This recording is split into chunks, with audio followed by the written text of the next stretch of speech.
Hello, BookTube. We're on our way. Can you guess where? Where are we going? You can. It's Mark, it's me, and it's the bean in the car. Yes, we're taking the little car because this is a time where the bigger truck will not be helpful. So we'll let you know we're on the road. Is it possible that we're hunting for books? No. Can you imagine if books were hunting us? We'd be their targets, wouldn't we? All right, we'll be back. Hello, BookTube. Well, we had a heck of a day today. Steve and I drove down to Niantic, Connecticut. So we went from Vermont, Massachusetts, into Connecticut. And Niantic is the place where the famous Book Barn is. So I'll try to insert some pictures in here so that you can see what it's like. 98 degrees Fahrenheit today. And it was me, Steve, and Frida in a little car. We had air conditioning. So those of you that have mentioned that I have ice in my wine, 98 degrees Fahrenheit. I have ice in my wine again. So what a day. So Steve is going to do a haul. He's got a ton of stuff. I have a ton of stuff. So I'll get right to it. And I'll start off with a little bit of music. I only grabbed 3 albums. They have them there for $1. CDs. I have Edvard Grieg's lyric pieces. Emil Gilels. It's a Deutsche Grammophon. They're all Deutsche Grammophon that I got this time. And I haven't listened to any of these. I did look at the condition and they look good, but you can never tell. Frederick Chopin, and that's Arturo Benedetti Michelangeli. See if I can get it without too much glare. And then Stravinsky's Petrushka and Prokofiev, and that's Maurizio Pollini. So just 3 CDs. Then I got a book of essays I used to own in hardcover, and I would have loved to have had it in hardcover, but this is a big old floppy, and I wasn't just going to let it go. So this is Gore Vidal, United States. It's in really good shape. There he is. And as it says, it's essays from 1952 to 1992. Yeah, I've read big swaths of this. I don't know if I ever read it all. State of the art. Let's see what we have. I'll just show you. There's just a wide variety of Mr. President, U.S. Grant, Montaigne, Paul Bowles stories, Edmund Wilson, William Dean Howells. So all sorts of essays. This is a wonderful book. I've seen it on BookTube before. It's a good one to have. Then this is one I used to own. I've been looking for it at a good price for a long time now, and I was thrilled to find it.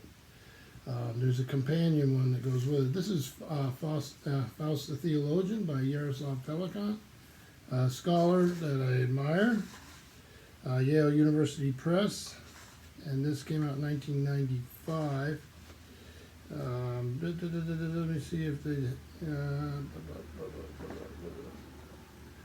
In this erudite and beautifully written book, an eminent scholar meditates on the theological implications of Goethe's Faust.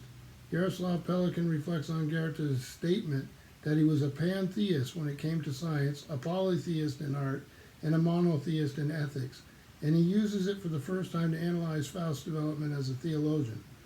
So, a wonderful book. I have not read it in years, and this guy's a great writer if you ever run into his stuff. And then another one I used to have, and was glad to find it. I had it in my old personal library that went by the board. And this is George Steiner, After Babel, Aspects of Language and Translation. A little thinged up on a dust jacket, but in good shape. Cobweb. This is, let's see, 1975, Oxford University Press, New York and London. And good book. I really like this. I'd like to go back to it. So this looks like a first American edition. It has a few little notes in it, but nothing really noticeable. I got this for $1. Why are thousands of mutually incomprehensible tongues spoken on this small planet? George Steiner's latest book tackles this age-old Babel problem, a problem every culture on Earth has tried to explain, usually with a myth of punishment. So, there you go, for $1. Then one of the other finds is that this was a big deal. Yeah, I'll just show you. Patrick O'Brien, Critical Essays and a Bibliography, edited by A.E. Cunningham. I love these novels. Steve and I just did a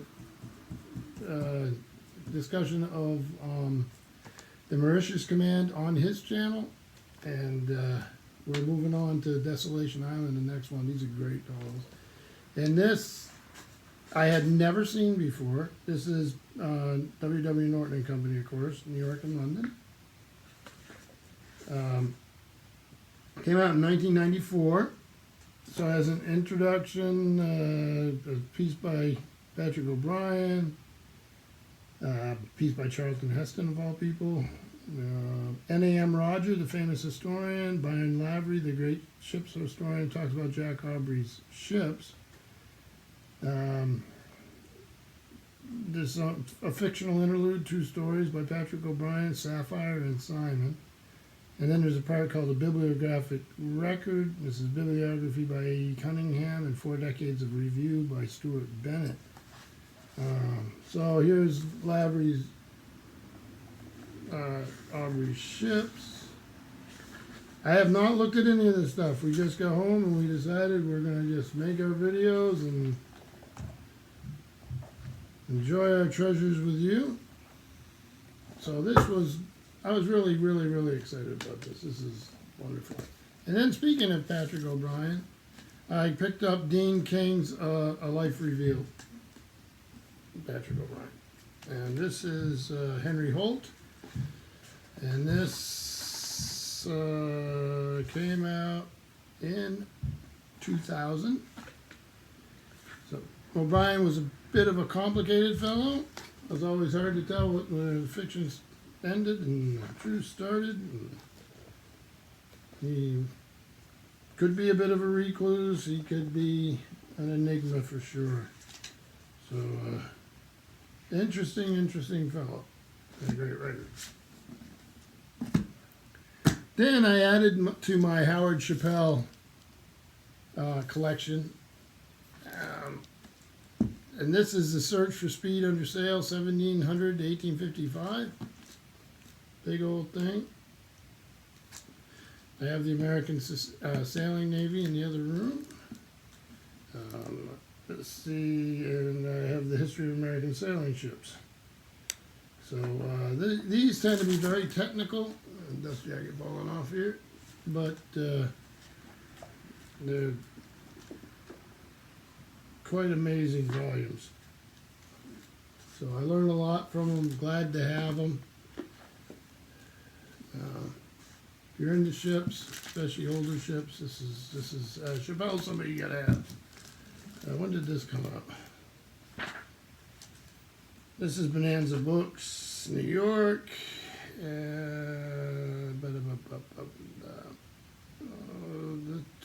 don't see when it came out. It's there somewhere. I'm not going to search for it. It's going to be a long enough video as it is. Then I got another Chappelle, and this is the National Watercraft Collection, 2nd edition. Smithsonian Institution Press and International Marine Publishing Company. And this thing's charming. This is just beautiful. So this came out in 1976.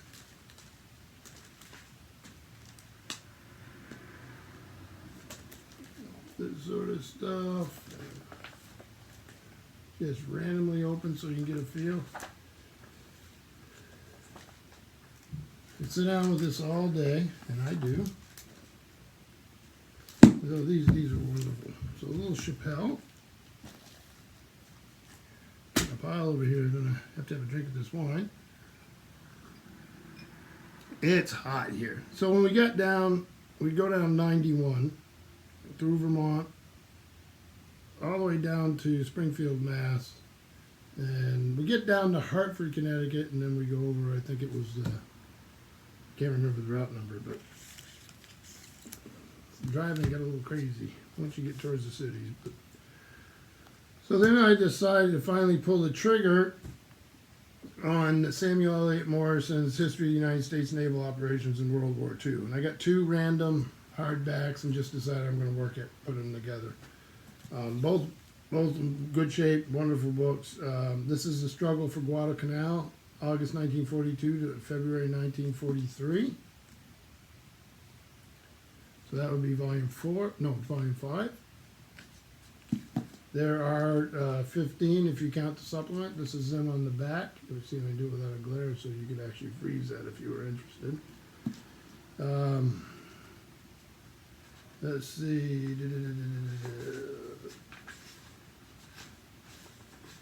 Copyright 1949 originally, and this is a picture of Admiral Halsey on the frontispiece.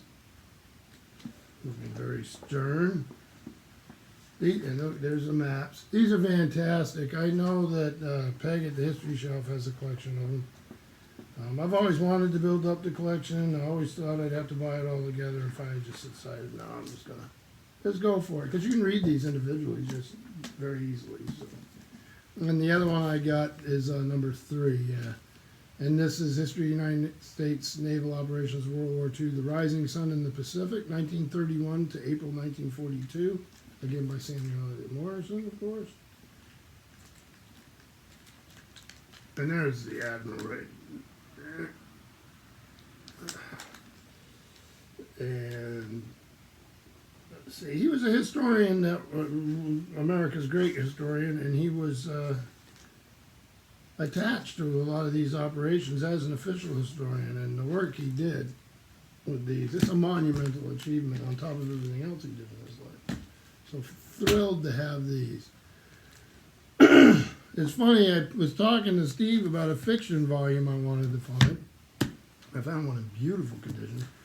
And that's Sterling Hayden's Voyage, a novel of 1896. This is a wonderful story.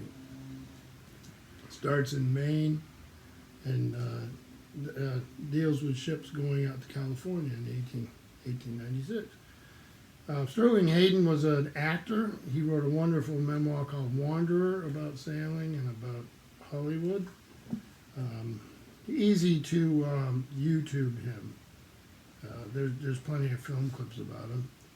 But this novel, really top notch. I'm thrilled to have it. It looks like it's barely been read if it was ever read. When did this come out? Did I say? So it's G.P. Putnam and Sons, New York. And it's 1976. So I'm glad to have that. And then, another maritime one, A Ship to Remember, The Maine and the Spanish-American War by Michael Blow. I have not read this. Like the looks of it. Made the decision there. There's a nice little map of the end papers. Let's see, this is William Morrow and Company Incorporated, New York, and it's from 1992. They have a memorial up in Bangor, Maine, to the Maine, and I used to walk through that park all the time. And the Maine was blown up, so led to quite a mess. Misty Tuesday evening on February 15th, 1898, the battleship Maine blew up in Havana Harbor with the loss of 260 lives.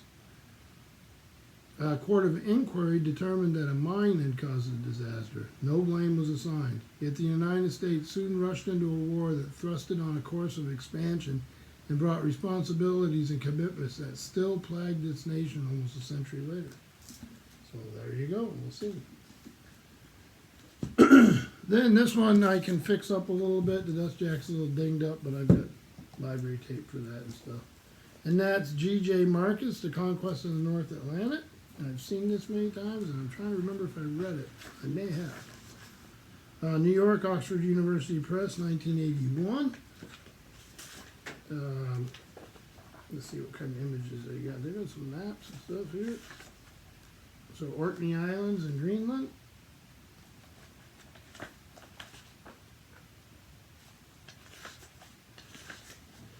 Memorial stone with the carving of a long ship.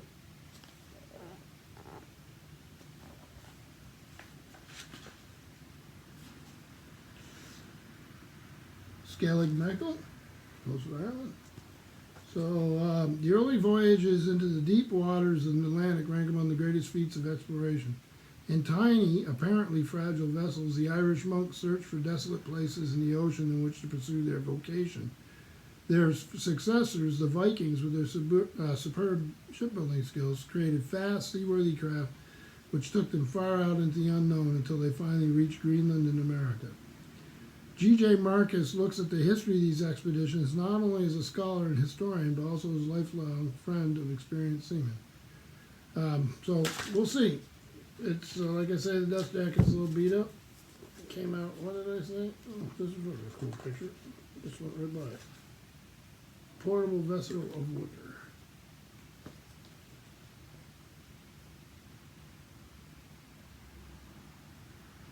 So yeah, Oxford University Press, 1981. Oh, here's some more. So like I said, I haven't looked at these, so I'll fix this up and clean it up a little bit. And then, the Battle of Trafalgar, Geoffrey Burnett. I've got a lot of Battle of Trafalgar books. There's another one to add to the collection. What's this? Naval Institute Press, again, out of Annapolis. There we go. And he's got quite a list of publications. So we'll see how he deals with Trafalgar. I can always read a new Trafalgar book, not a problem. Looks pretty good, actually. Plenty of visual aids. And then last but not least, Seamanship, Fundamentals for the Deck Officer by David O. Dodge and Stephen E. Kairos. Again, this is Naval Institute Press. Let's see, Annapolis, Maryland, of course, and 1981. So all sorts of stuff that I love reading about.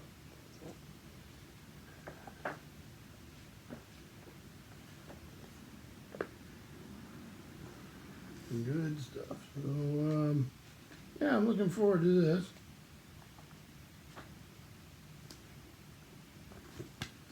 I'm not going to do a Steve Pyramid.